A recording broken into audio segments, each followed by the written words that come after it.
my name is Violet Hayes. I'm 38 years old, and I smell like garlic, smoke, and butter most days of the week. I'm a professional chef and the owner of a neighborhood restaurant that almost killed me before it finally started loving me back.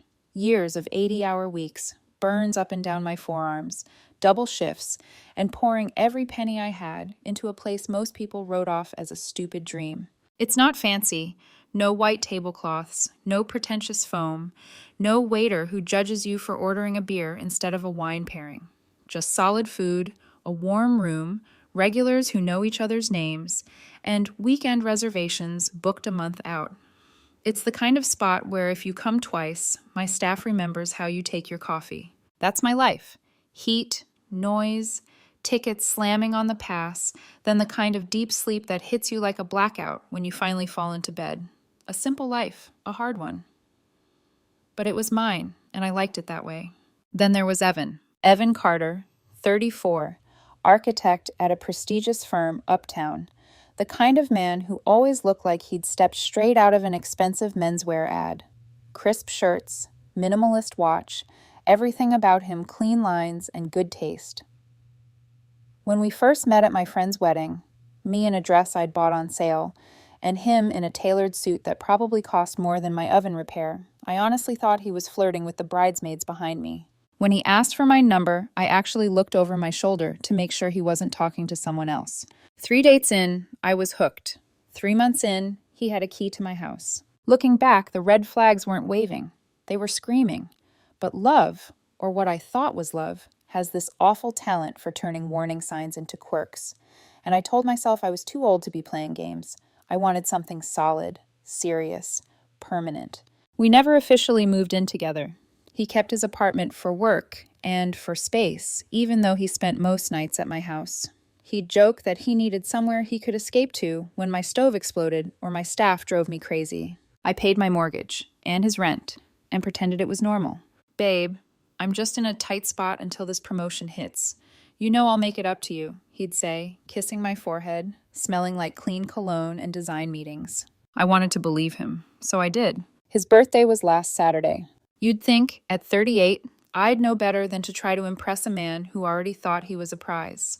But I'd spent weeks planning his birthday dinner like it was some kind of exam I had to ace to prove I was good enough for his world. I booked the private room at Venezzo's, his favorite Italian place, not mine. I could have hosted at my own restaurant easily. The staff would have volunteered their time, the menu would have been perfect, we would have saved a ton of money. But Evan always complained about mixing business with pleasure, said he didn't want to feel like a prop in my workplace.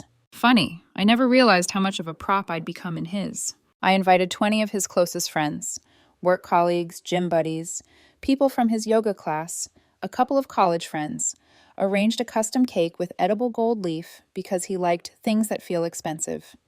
By the time I was done paying deposits and confirming orders, I was $3,000 lighter and telling myself, that's what you do when you love someone, right? The night of the dinner, I got to Venezzo's early, checked the table settings, confirmed the wine list, talked to the manager in the low, fast language of people who work in hospitality, course timing, pacing, refills, no empty glasses, keep it smooth. When Evan arrived, he looked perfect. Dark shirt, tailored jacket, a watch I'd helped him buy as a congratulations for one of his promotions. He kissed me lightly on the lips, checked his reflection in the window, and laughed. Wow, Vi, you really went all out, he said. This looks amazing. It should have felt like a compliment. It sounded more like I'd passed a test. His friends filtered in, filling the room with expensive perfume and the kind of laughter that carries. His coworker Megan hugged him. His friend Taylor brought some designer bottle of wine for the table. A few men from his yoga class clapped him on the back like he'd won an award. I took my seat to his right. He sat at the head of the table, naturally. I watched him hold court, hands moving as he told stories about difficult clients and brilliant design solutions, while I quietly checked whether the bread baskets needed refilling. Wine flowed. Aperol spritzes appeared and disappeared in front of Evan like magic. He was looser than usual, louder, leaning back in his chair, loving the attention. I'd seen him like that before, that version of Evan who didn't quite feel like mine, the one who performed for the room and forgot I existed unless I was a convenient prop in his story. Still, I smiled. I laughed when his friends laughed. I told myself, he's just having fun. It's his night. Then it was time for toasts.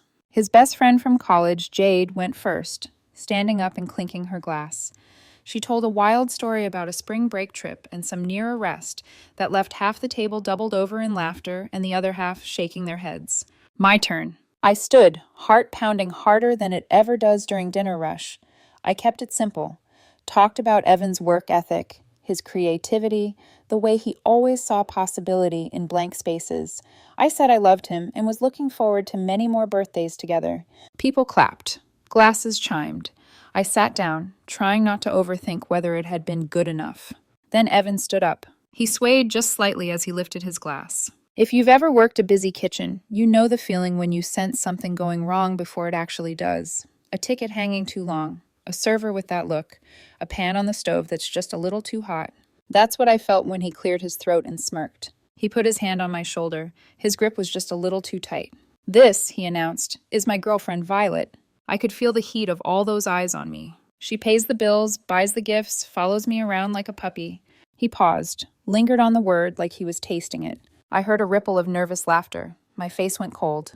"And still thinks I'm actually in love with her." Silence. You know that moment at the pass when all the printers stop and there's this weird, unnatural quiet in the kitchen? That's what it felt like. A vacuum. Every sound sucked out of the room for a solid 2 seconds. I stared at the empty spot on the table in front of me, watching a drop of condensation slide down my water glass. I didn't look at him. I didn't look at anyone. Then his friends laughed. Not all of them. Chloe, his younger sister, looked like she wanted to sink under the table. But enough of them laughed that it felt like the walls were closing in. I must have had something ugly on my face because Evan rolled his eyes. "Oh my God, it's a joke, Vi," he said, exasperated, like I'd just ruined the punchline. "There's this thing I do when the kitchen is about to go down in flames, when everything is backed up and the grill is overloaded and someone just dropped a tray of plates. I go very still, very quiet, because if I panic, everyone panics." That's what I did then. I folded my napkin, set it gently on the table, pushed my chair back. I didn't say a word. "Violet, where are you going?" Evan demanded. Annoyed, like I was being dramatic, like I was walking out in the middle of his performance. "Home," I said quietly. Not yelling, not crying, just done. I picked up my jacket from the back of my chair and started toward the door. Behind me, I heard the scrape of cutlery, a nervous cough, someone whispering my name. I didn't turn around. And then his voice cut through the room, loud enough for the entire table, and probably the next one over, to hear. "Don't be so sensitive," he called out. "You know you'll come crawling back anyway." The certainty in his tone was what did it, not the words, the assumption, like it was a fact, like I was a dog he'd trained well enough to always return, no matter how many times he kicked me. I didn't stop walking. I didn't look back. I walked out of that restaurant, through the main dining room with its candlelight and polished glasses, past curious eyes and polite murmurs, and into the cool night air. My car keys shook once in my hand, then it didn't. On the drive home, I didn't turn on the radio, didn't call anyone. The sound of the tires on asphalt and my own heartbeat were loud enough. What the hell had just happened? The scarier question, the one that lodged in my chest like a stone, was this. Why wasn't I more surprised? When I got home, to my house, paid for with my money, with the deck I'd built with my own hands last summer, I poured myself 2 fingers of bourbon and sat outside. The night air smells like smoke from some neighbor's grill, and the faint, lingering scent of whatever dish my staff had been testing earlier. 3 years of memories began to rearrange themselves in my head, like chairs being pushed back after a party. The constant comments about my rough hands, the way he'd wrinkle his nose and say I always smelled like food, the times he joked he couldn't bring me around certain people because I wouldn't get their conversations, the eye rolls when I talked about the restaurant, the offhand jokes about finding someone more sophisticated, the mysterious late nights at the office that never quite added up. I took a slow sip of bourbon and realized something that made my chest ache. I had known. On some level, I had always known. I just hadn't wanted to. Out in the quiet, with no music, no laughter, no witnesses, I let that truth settle over me like a second skin. He didn't think I'd leave. He really believed I'd crawl back. I looked at the empty chair across from me on the deck, imagined him sitting there, smirking, waiting for me to apologize for reacting to my own humiliation. I took another sip of bourbon and decided, without fanfare, without drama, one simple thing. I wasn't going to crawl anywhere. Not this time. Not ever again. I didn't sleep much that night, but it wasn't the usual tight, panicked insomnia I'd grown used to. It was quieter than that. Just me, lying on my back, staring at the ceiling, replaying his words over and over. You know you'll come crawling back anyway. My phone lit up constantly on the nightstand. At first it buzzed so much it looked like it was breathing. Calls, texts, notifications, stacking on top of each other. I flipped it face down and let it vibrate against the wood like some angry insect. Eventually, sometime around 3 in the morning, the buzzing stopped. Silence. For years, silence had scared me. Empty tables, no reservations on the books, no dings from the POS system, no texts from him. Silence meant something was wrong. That night, for the first time, silence felt like a hallway. Long, unfamiliar, a little dark, but leading somewhere. I finally drifted off just before dawn.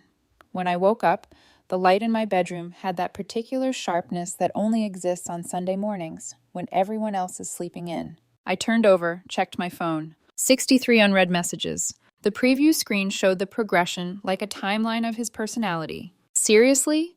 You just left? Vi, answer your phone. It was a joke. You embarrassed me walking out like that. Stop being dramatic. Okay, I'm sorry. Can we just talk? I'm worried about you. Baby, please pick up. No missed calls from him between 3:02 a.m. and 7:19 a.m. Then one more, timestamped just after 7. I know you're mad, but you'll calm down. Text me when you're done punishing me. There it was again. The certainty, the assumption. I scrolled and scrolled, but didn't open a single thread. Instead, I did something so mundane it felt almost disrespectful to my own heartbreak. I made coffee, ground the beans, filled the machine, watched the dark liquid drip into the pot while sunlight crept across my kitchen floor. By the time I finished my first mug, I knew exactly what I was going to do. If you've never packed up someone's presence from your life, let me tell you, it's one of the most clarifying things you can do. You start to see exactly how much space they took up. His things were everywhere once I started looking. A cufflink dish on my dresser, his preferred brand of toothpaste in my bathroom, a drawer in my nightstand filled with his chargers and earphones and receipts from places I'd never been. He never brought furniture, just belongings, just enough to stake a claim without investing in roots. I pulled out boxes from the garage, labeled none of them. He didn't deserve the courtesy of categories. Shirts, pants, gym stuff. The stupid designer sneakers he'd begged me to split with him as a birthday gift to himself. The cologne that made my throat close a little now, not because I loved it, but because I associated it with the feeling of trying too hard. Makeup wipes he preferred over mine. His fancy hair product. His electric toothbrush. The bottle of expensive whiskey he insisted we keep for guests, and then only opened when his friends were over, never mine. His presence distilled into cardboard. I found the exercise bike he'd made a show of buying for us, and then used twice before leaving it to gather dust in the spare room. I dragged it out, muscles protesting, and wedged it into the back of my truck with the boxes. He'd once called it an investment in our health. Funny, I hadn't realized I was the only one paying the interest. It took me about 3 hours. 3 hours to undo 3 years. When the last box was taped shut and loaded, I stood in the middle of my living room and looked around. It was my place again. Just my life. A little worn, a little messy, but honest. I grabbed my keys. His key was still on my ring, the small silver one for his apartment building. I took it off and slipped it into my pocket. My phone buzzed as I was heading out. This time, I clicked the screen and opened his message, just one. Are you seriously ignoring me all day? This is cruel, Violet. Cruel. I locked the door behind me and laughed. It came out sharp and short, like something breaking. We'd always joked that his apartment looked temporary, like a hotel room slightly customized for a long-term stay. Minimal furniture, minimal personality, clean, curated, transitory. For some reason, it felt fitting to bring everything back to that kind of space. I drove over, heart beating steadily. No music, no detours. The parking lot was half empty. When I reached his door, I hesitated for a second, listening. No sound, no movement. I used the key. The apartment smelled faintly like his cologne and detergent. The shades were half drawn. A couple of dishes in the sink, one of his suit jackets thrown over a chair. I stacked the boxes in his living room, near the couch. They looked wrong there, too real for such a staged environment. I found a notepad on his coffee table and clicked a pen. I didn't write a speech, just one line. Consider this me not crawling back. Your rent is paid through the end of the month. After that, you're on your own. Violet. I put his house key on top of the note. For a second, my chest tightened, the kind of tightness you get when you're at the top of a roller coaster, right before the drop. I walked out anyway, locked the door behind me, dropped the building key into the outgoing mail slot by the lobby, just to make sure I wouldn't be tempted to pocket it, just in case.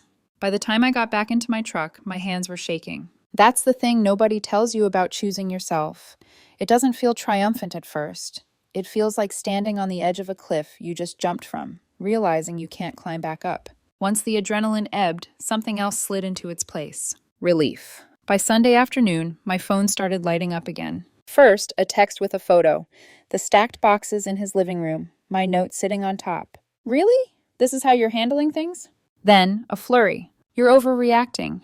Vi, come on, we can talk about this. You're just mad. You'll calm down. This is immature. I can't believe you got my mother involved before even talking to me.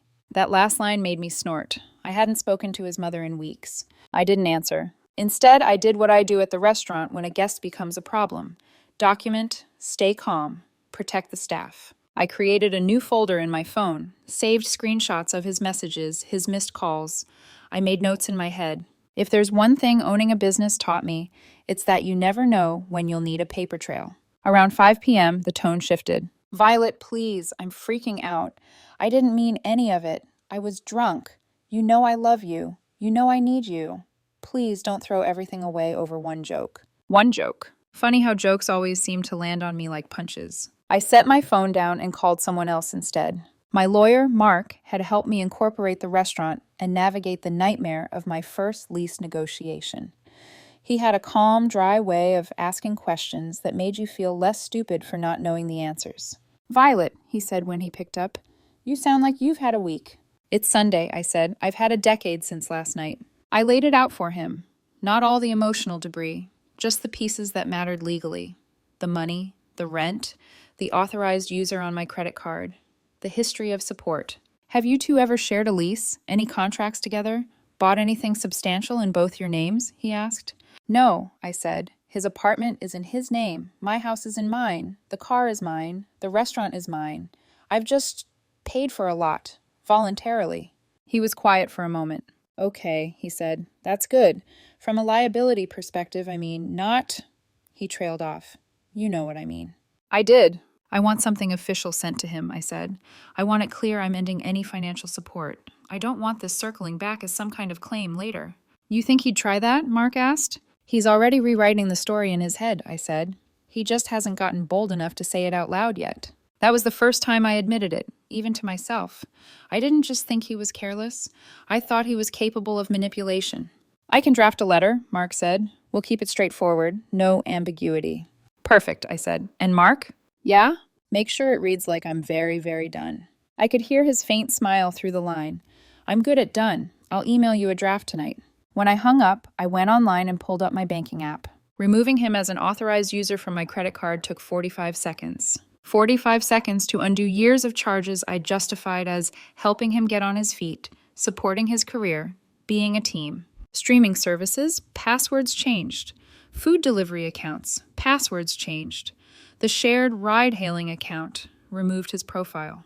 Little digital doors closing one by one. Sunday night was rough. I'm not going to pretend I lit a candle, did a face mask, and felt instantly healed. I sat on my couch, surrounded by the quiet of my own house, and grieved. Grieved the version of Evan I'd fallen in love with. Grieved the future I'd built for us in my head. Grieved the fact that I, a woman who runs a kitchen with the efficiency of a war general, had let myself be treated like a convenience. Every time doubt crept in, every time that voice whispered, maybe you overreacted. Maybe you should have talked it out, another voice whispered back, louder. This is the same man who laughed while he told a room full of people you were delusional for believing he loved you. I went to bed earlier than usual. No goodnight text to send. No last check of my account balance to make sure his emergency purchases hadn't drained it again. I stared at the ceiling and exhaled slow. For the first time in a long time, I wasn't waiting for his mood to decide whether I slept well. Monday morning, I put on my chef coat, tied my hair up, and went to work. The kitchen doesn't care if your heart is broken. The garlic still needs chopping. The stock still needs skimming. The orders still print in relentless little bursts at the pass. In a way, I was grateful. Morning, boss, my sous chef Marcus said when I walked in. He took one look at my face and didn't bother with small talk. You okay? No, I said honestly, but I will be. He nodded once, accepting that, then gestured toward the prep list. We're short on mirepoix. I told Leo to start another batch, but you know how he butchers the carrots. On it, I said. I threw myself into work, the rhythm of chopping, searing, tasting, adjusting. It's the closest thing to meditation I've ever had.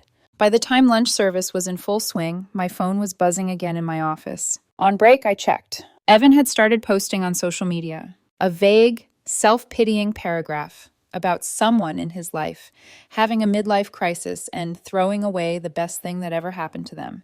His friends chimed in the comments, calling this anonymous person toxic and ungrateful. I blocked him, blocked Megan, blocked Taylor, blocked anyone who'd ever laughed a little too easily at his jokes about me.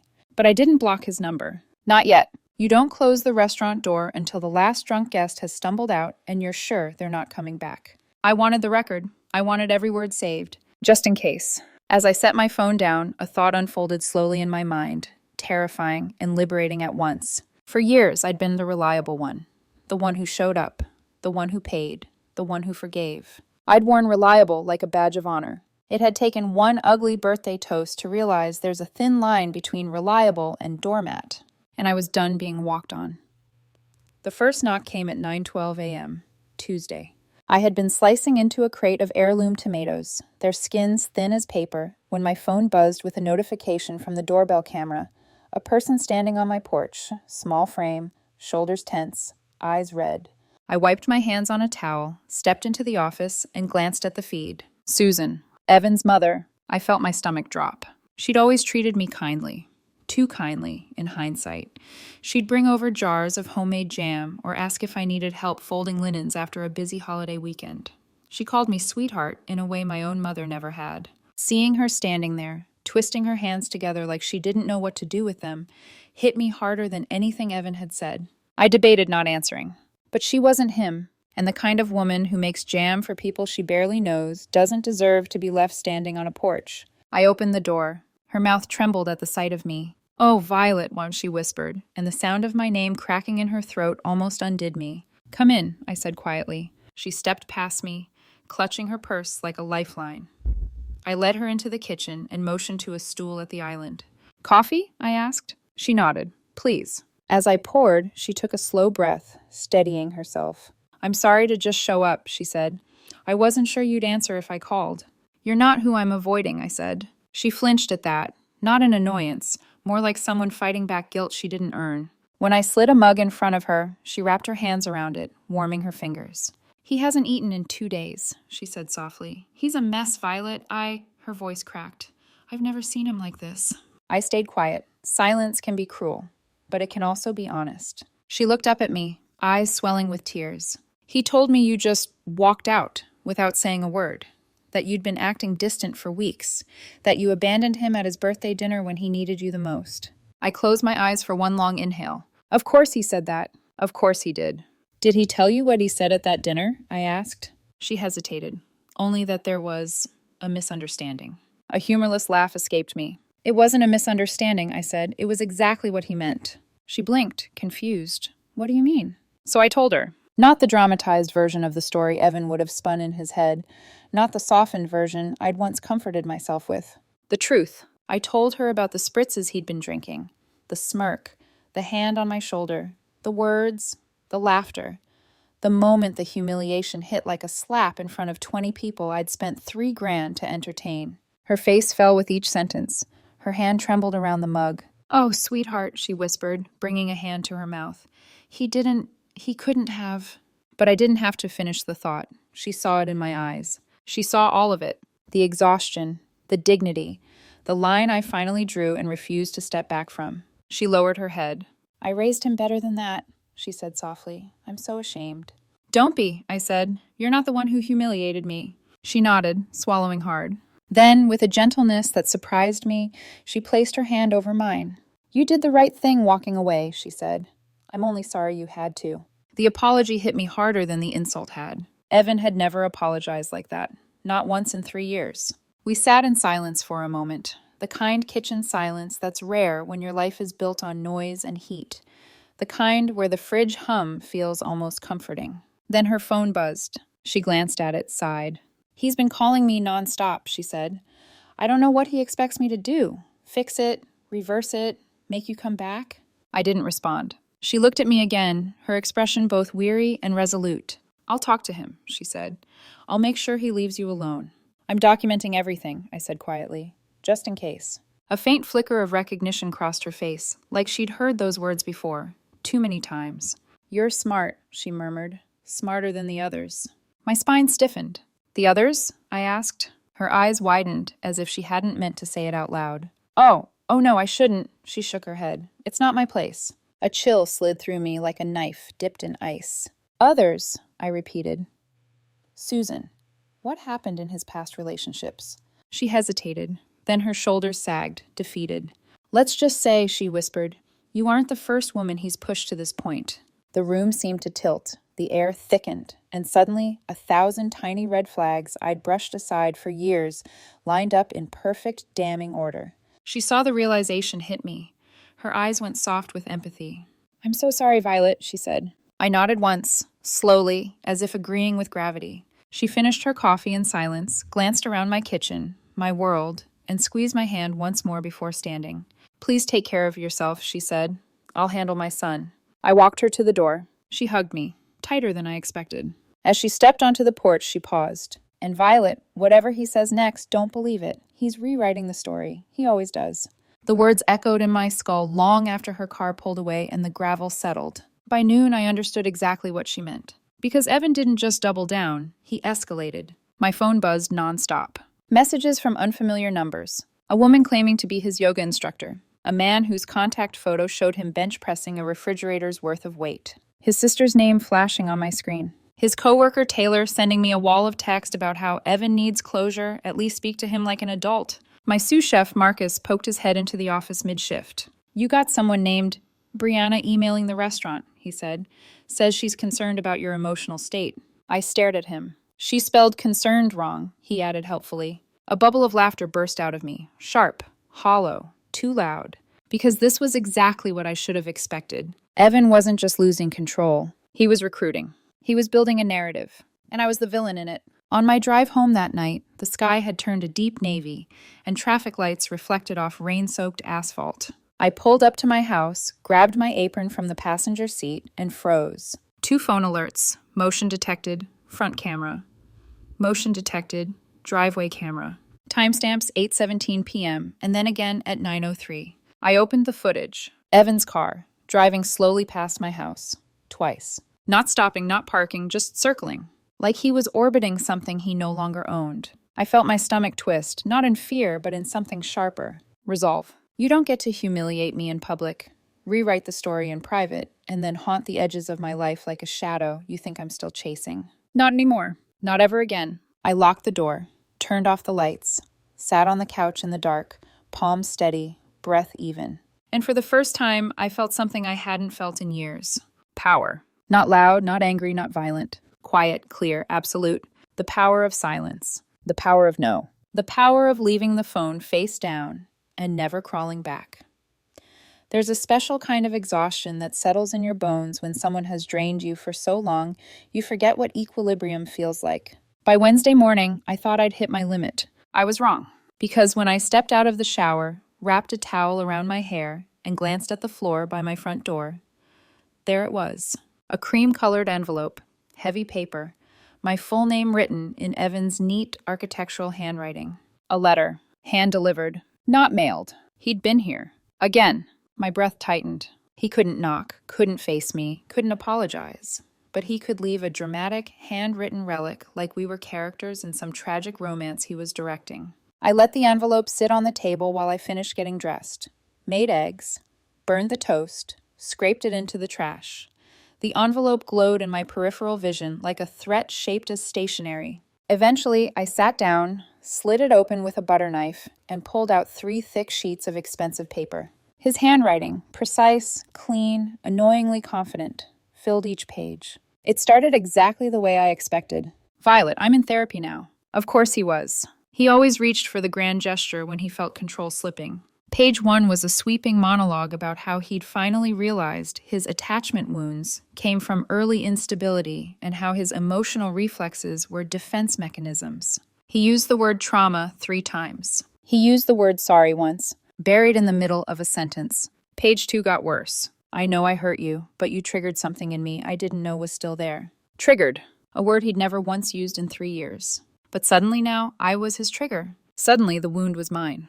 The humiliation, the comments, the entitlement, all chalked up to his childhood, which he'd never once spoken about in detail, despite my asking. It was a masterpiece of emotional deflection.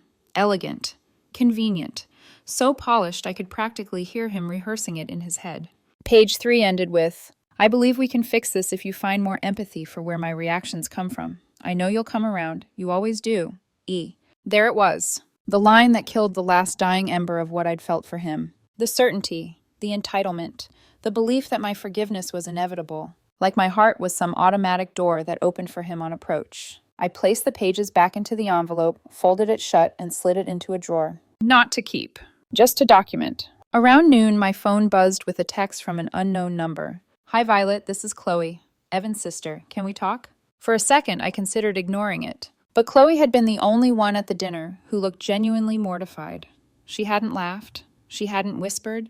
She'd only stared at her plate as if she knew exactly how bad it was and had known for a long time. So I replied, You can text, I'm at work. She responded almost immediately. I'm so sorry for what my brother did to you. I've been begging him for years to get help. He always pushes people until they're done and then acts like they abandoned him. I'm embarrassed. You didn't deserve any of it. My breath caught on that line. He always pushes people until they're done, and then acts like they abandoned him. The words rang familiar. Susan's voice from the day before. You aren't the first woman he's pushed to this point. My stomach tightened. There it was. Confirmation. Not just a pattern, a cycle. One I had stepped into without realizing. One that had chewed through other women before me. One polished by repetition. Chloe sent another message. If he tries to guilt you, manipulate you, or love bomb you, please don't fall for it. He hates losing control. That's what this is about. I'm just glad you got out before it got worse. Worse. The word lingered like a shadow behind me. I thanked her. She told me not to hesitate to reach out. We ended the conversation softly, humanly. And for the first time in days, the knot in my chest loosened just slightly. That afternoon, between lunch and dinner service, I stepped outside behind the restaurant to take a breath of air that didn't smell like onions or roasted chicken. The sky was overcast, heavy, low. I leaned against the brick wall, feeling the coolness press into my spine. For years, I'd told myself that Evan's cool detachment was maturity, that his silences were thoughtful, that his condescension was just his sense of humor. But now, with the clarity of distance, I could see it. He hadn't loved me. He didn't even know how to love without dominance. What he loved was my reliability, my stability, my usefulness. He loved the version of me that gave without asking for anything back. The moment I needed something, respect, accountability, a basic apology, the illusion cracked. And he panicked, not because he feared losing me, but because he feared losing control of the narrative. I pushed off the wall, exhaled, and went back inside. The ovens were humming, the staff laughing, plates clattering. My life, my world. Full, warm, real. It was starting to feel like mine again. That evening, after service, I returned home, kicked off my shoes, let the quiet settle around me. No envelope at the door. But my phone buzzed. An email notification. From my lawyer. Subject. Draft of statement. Termination of financial support. I opened it. It was clear, professional, uncompromising. A firewall between Evan and any future claim he might attempt. Reading it felt like placing a steel gate in front of a boundary I should have set years ago. Before bed, I sent him one final text. Please direct any financial or logistical concerns to my lawyer. Do not contact me directly again. No anger, no emotion, just a boundary. 5 minutes later, my phone lit up. A single reply. You're really doing this? I didn't answer. He called once, twice. I let it ring. Then he sent the message that confirmed everything his mother and sister had warned me about. You can't just erase me, Violet. You don't get to walk away and pretend none of it mattered. But I realized something he still hadn't understood. I wasn't pretending it didn't matter. It mattered so much that I couldn't let it continue. I turned off my phone, set it on the dresser, And for the first time in months, I slept without dreaming of kitchens on fire or doors closing or his voice echoing inside me. The silence wasn't a punishment. It was peace. A peace he could no longer take from me. There's a strange, weightless feeling that comes after a storm passes, a moment where the world is eerily still, as if holding its breath, waiting to see what you'll do next. That was the energy hanging over my house the Thursday morning after Evan finally stopped calling. I woke up before my alarm, not because of anxiety, but because my body no longer expected to spend the first 15 minutes of the day bracing for someone else's mood. For years, I'd opened my eyes with this quiet dread, checking my phone to see if he was in a cold silence, a careless mood, or a sweet one. That morning, my phone was blank. No messages. No accusations disguised as concern. No apologies wrapped in manipulation. Just stillness. I made coffee, an actual slow cup, not the rushed survival brew I guzzled before sprinting out the door. As the kettle hissed, sunlight crept across the counter, dust motes danced in the air. The house felt like a place again instead of a stage where I waited for someone else's script. For the first time in a long time, I realized something. I didn't miss him. I missed who I thought he was. Which meant I didn't miss anything real. At the restaurant, my staff noticed before I even spoke. Marcus raised an eyebrow as I tied my apron. "You look lighter," he said. "I slept," I told him. He stared at me like I'd just revealed a superpower. "Well," he said, "let's not jinx it." And in the middle of lunch prep, something small but monumental happened. I laughed. Not the polite laugh I used around Evan's friends. Not the tight, performative one I used when he made a cutting joke at my expense. A full, breathless laugh. Because Leo had tried to chop carrots again, and they looked like geometric confessions of a crime. The whole kitchen froze for half a second, then broke into grins. "You okay, boss?" Leo asked. I nodded. "Yeah," I said, "I think I am." That evening, instead of collapsing on the couch and doom-scrolling through Evan's social media to see if he'd posted something barbed, I did something different. I went to my pastry class. It was a small group, 8 people, most of them younger, some older, all of them excited to learn something for the sake of learning, not for the sake of performing it. The room smelled like sugar and butter, a softer, sweeter kind of kitchen that didn't demand pain as proof of skill. And that was where I met Daniel. Not in a dramatic, cinematic way. There was no bumping into each other while carrying flour bags or sparks flying in a slow-motion montage. It was simpler. He arrived late, a little flustered, a streak of flour already across his cheek like he'd challenged himself to look the part. He took the seat 2 spots away from me, offered me a small, apologetic smile, and said, "Don't judge me yet. I promise I can handle a kitchen better than this." I felt myself smile back. Really smile. We partnered during the second half of class when the instructor paired us off to work on laminated dough. "You fold," he said. "I'll roll. I'm stronger, but I don't trust myself not to mess up the butter layers." I laughed. It was nothing romantic, nothing heavy. Just easy. And God, I had forgotten what easy felt like. As we rolled dough, he asked me about my restaurant, not because he wanted to critique it or use it as a talking point, but because he was genuinely curious. Not once did he try to impress me with where he worked, where he traveled, who he knew. He asked what my favorite dish was to cook when no one else was watching. No one had ever asked me that before. Not even Evan. After class, he said, "See you next week?" in that casual tone of someone who isn't trying to make you promise anything. And I said, "Yeah, see you next week." No pressure, no expectations, just a moment that felt good. Small, real, human. When I drove home, I realized something else. I hadn't thought about Evan for nearly 4 hours. Not once. That alone felt like its own kind of healing. On Saturday, my phone buzzed with a message from Chloe, his sister. "Just checking in. How are you holding up?" I replied honestly. "Better every day." She sent a heart emoji. A small thing. But support sometimes comes from the people we least expect. That afternoon, I went through my house again, not to remove anything, but to reclaim it. I opened the windows, played music, rearranged the bookshelf, moved the worn armchair I loved back into the living room where it had been before Evan said it looked cluttered. I lit a candle, cedar and smoke, my favorite, and the scent filled the room like an exhale. It felt like home. It felt like mine. Sunday, I did something I never thought I would. I checked Evan's social media. Not because I missed him, but because part of me wanted to confirm what I already knew. He'd rewritten the story. A vague caption under a black and white selfie. Sometimes you have to walk away from people who don't value your emotional depth. I snorted so loudly I startled my cat. Emotionally deep? He was about as deep as a puddle after light rain. The comments were predictable. "You deserve better. Some people can't handle real love. Proud of you for protecting your peace. And my favorite? Women are so dramatic these days. I blocked every account in one clean sweep. Then I closed the app and set my phone down without feeling a single pang. Not anger, not sadness, not longing. Just detachment. The final stage of letting someone go is when they no longer exist as a possibility in your mind. Evan was becoming exactly that. A past tense, a lesson, a story that would someday bore me. That night, before bed, I did something I hadn't done in years. I cooked for myself. Not for the restaurant, not for staff family meal. Not something to post online or plate beautifully. Just something I wanted to taste. I made garlic butter shrimp, fresh bread, a salad with warm tomatoes and basil. And I sat at my kitchen table alone at peace happy. No one critiqued the portions. No one made a comment about carbs. No one rolled their eyes because it wasn't elevated enough. I realized I'd been starving myself in more ways than one. Evan had taken up so much emotional space that I'd shrunk around him without noticing.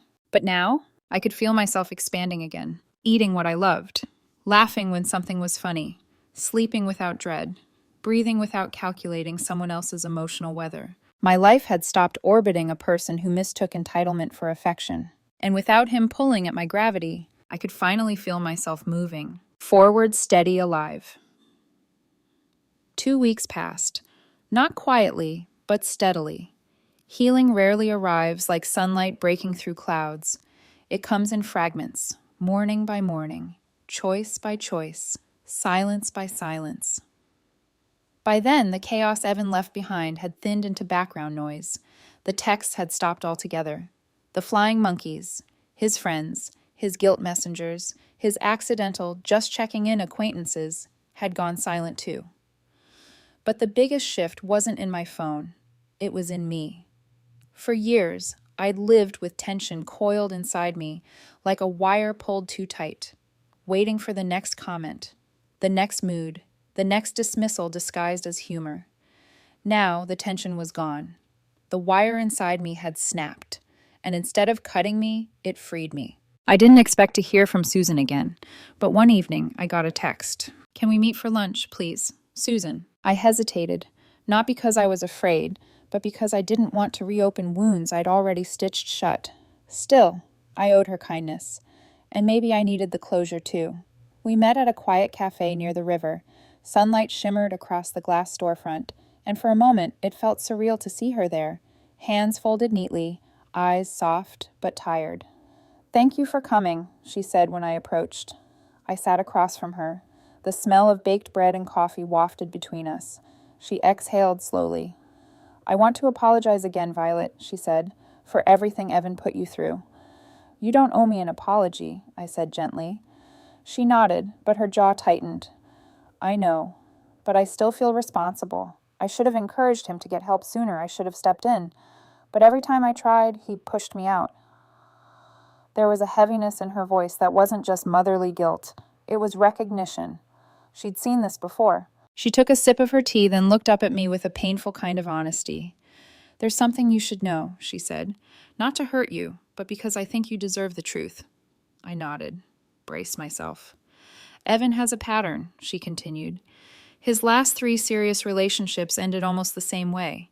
He charmed them, leaned on them, depended on them financially or emotionally, then pushed and pulled until they broke." My stomach tightened. "Did he humiliate them too?" I asked quietly. She hesitated. "Not in the exact same way," she said. "But yes. He put them down in front of others. He mocked them. He made them feel small, and then he acted wounded when they left. Told everyone they had abandoned him." My fingers curled around my iced coffee glass. It wasn't personal, it was habitual. I wasn't the first woman to carry his emotional architecture like a burden, and I wouldn't have been the last. "He rewrites the story every time," she said softly. "Every relationship ends with him as the victim. He believes it, or he convinces himself he does. That was the worst part. He wasn't just manipulative, he was delusional in a way that felt practiced." She reached across the table, placed her hand on mine. "I'm happy you left," she whispered. "I know that sounds strange coming from his mother, but I don't want another woman being broken down because he refuses to confront himself. I swallowed the thick knot in my throat. Thank you, I said quietly, for telling me. She squeezed my hand gently. I hope you live a beautiful life from here, truly. When we parted, she hugged me the way you hug someone moving away, warm, lingering, almost grateful. As I watched her walk down the sidewalk, I felt it. A door closing. Finally. Fully. Without echo. The days that followed felt lighter. I threw myself into the restaurant, but not to hide and work, just because I loved it again. Loved the rhythm. Loved the hum of the kitchen. Loved hearing my staff laugh when Marcus burnt a creme brulee for the third time in a row. I went to pastry class every Thursday. Daniel always saved me a spot now, but we didn't rush anything. Didn't force it. Didn't label it. We just talked. About food. About life. About meanings behind dishes. About why people crave sweetness when they're sad and spice when they're angry. For the first time, I wasn't trying to impress someone. Wasn't trying to be more elegant, more polished, more worthy. I was just me. Burns on my arms. A laugh that comes out louder than I expect. A voice that's steadier now than it's been in years. And he seemed to like that version. I liked her too. One evening, after a long shift, I turned off the lights in my restaurant and stepped into the quiet. The air smelled faintly like herbs and butter. I locked the door behind me, then sat on the bench outside, the one where regulars often waited for their tables. The street was calm, the night warm, a distant hum of traffic. I thought about the woman I'd been with Evan. Careful, quiet, shrinking myself so he wouldn't have to deal with the fullness of who I was. And now I felt taller, not literally, emotionally. I felt rooted, certain, clear. I replayed his birthday toast one last time in my mind. Not the words, but the tone, the certainty, the arrogance, the belief that I would bend. It didn't hurt anymore. It just sounded pathetic. A man losing the only form of power he ever learned how to wield. And me? I had found something better than vindication. I had found self-respect, the kind that isn't loud or sharp or defensive. The kind that feels like steadiness in your bones. The kind that lets you walk away without slamming doors because the simple act of leaving is loud enough. On my drive home, the radio played something soft. I rolled down the window, let the wind move through my hair, noticed how good the world smelled after a light rain. And I realized, with a quiet burst of certainty, walking away from Evan wasn't losing something. It was removing something that was blocking the life I actually wanted, the life that had room for laughter again, for friendships I'd neglected, for cooking meals just for joy, for someone like Daniel maybe, for myself, definitely. No eggshells, no performance, no shrinking, no crawling, just moving, forward, strong, unapologetically me. When I got home, I turned off my phone, not because I feared what might be waiting, but because I no longer feared anything at all. I climbed into bed, pulled the blanket up, closed my eyes and breathed deep. For the first time in a very, very long